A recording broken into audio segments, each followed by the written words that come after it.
Bismillahirrahmanirrahim. Assalamualaikum warahmatullahi wabarakatuh. Alhamdulillah, alhamdulillahirabbil alamin. Allahumma sholli ala Muhammad wa ala Muhammad amma ba'd. Sahabat PSB yang dirahmati oleh Allah Subhanahu wa taala. Namimah. Barangkali ada yang baru mendengar kata namimah. Apa itu namimah? Dari hadis Nabi Muhammad SAW, beliau menjelaskan tentang apa itu namimah. An Abdillah ibnu Mas'ud radhiyallahu anhu qala inna Muhammad Rasulullah sallallahu alaihi wasallam qala ala unabbiukum mal adhu hiyal namimatul qalatu bainan nas.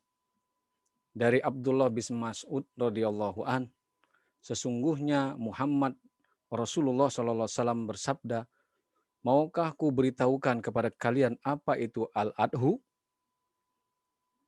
Nabi mengatakan, itulah namimah.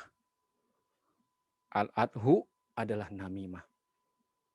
Namimah adalah perbuatan menyebarkan berita untuk merusak hubungan di antara sesama manusia.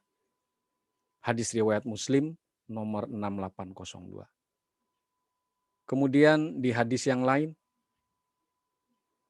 dari Ibnu Abbas, ketika Rasulullah SAW melewati sebuah kebun di Madinah atau di Makkah, beliau mendengar ada suara dua orang yang sedang disiksa di dalam kuburnya. Nabi bersabda, keduanya sedang disiksa dan tidaklah keduanya disiksa karena masalah yang sulit untuk ditinggalkan.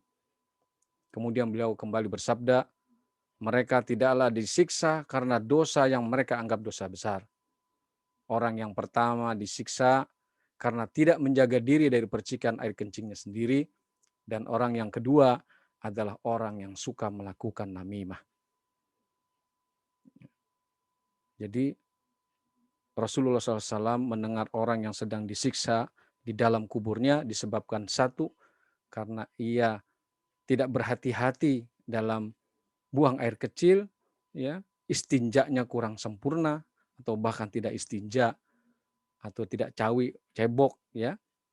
Kemudian yang kedua, karena orang tersebut melakukan namimah, mengadu domba. Ya. Jadi namimah itu sama dengan bahasa Indonesia mengadu domba, di mana menyebabkan perbuatan itu menyebabkan orang lain bermusuhan bahkan bertengkar. Kemudian di hadis yang lain, Nabi SAW bersabda, la yadkhulul jannata namamun. Tidak masuk surga pelaku namimah. Na'udzubillahi min dzalik. Ya, hadis yang ketiga inilah hadis Muslim nomor 105. Sahabat PSB yang dirahmati Allah Subhanahu wa taala, mari coba kita introspeksi diri kita. Barangkali kita pernah melakukan hal tersebut, baik sengaja ataupun tidak sengaja. Bagaimana dengan lisan kita menyampaikan berita kepada teman yang satu dan teman yang lain yang mengakibatkan mereka bertengkar, bermusuhan, bahkan sampai menimbulkan perkelahian. Itulah yang namanya namimah. Untuk itu, mari mulai sekarang kita berhati-hati. Jangan sampai namimah itu kita lakukan, baik sengaja ataupun tidak sengaja. Untuk yang sudah pernah kita lakukan, segeralah mari sama-sama kita bertobat kepada Allah untuk segera diampuni dosa-dosa kita, dan bila memungkinkan kita minta maaf kepada teman kita, bila memungkinkan. Ya, kalau tidak, kita serahkan semua kepada Allah. Tapi yang penting adalah setelah ini kita harus berhati-hati dan tidak mengulangi kembali melakukan hal yang namanya namimah. Karena namimah adalah amalan orang yang tidak akan masuk surga, dan juga amalan orang yang mendapat siksa di dalam kubur. Na'udzubillahi min dzalik. Semoga Allah melindungi kita dari yang demikian. Wallahu a'lam. Assalamualaikum warahmatullahi wabarakatuh.